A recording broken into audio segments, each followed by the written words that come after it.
Hello everyone. So in this series we are discussing different string functions, right? And so far we have studied length, then string copy, string comparison and string concatenation.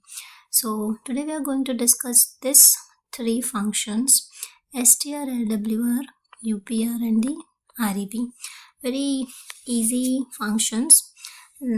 This function takes one parameter, like here we have strlwr, and it takes one string at a time. So one parameter for all these three functions. As name suggests, this function will convert all the letters in the lower. Means here we have example. Here we have str1, which keeps hello, which has yellow hello, right? And when we write there, or when we pass this str1 in strlwr, it will convert the whole string in small letters like this, right? Easy. Then we have str2, which has good, and here we are using upr. So at the end it will convert all the letters in capital, that is in a uppercase.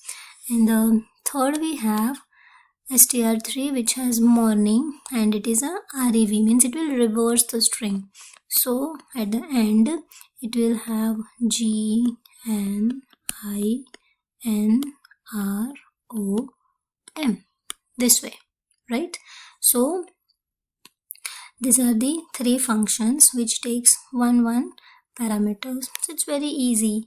As name suggests, lower the string, upper the string and reverse the string. You can use this string for variations of the input, like here we have taken only one string, right? Also you can take a string with the space, like this way, I am n, let's say Indian, right? You can apply these three functions on single string and you can check what happens after applying the three functions. So with this session we are done with all the string functions, and from next lecture we'll start the new topic.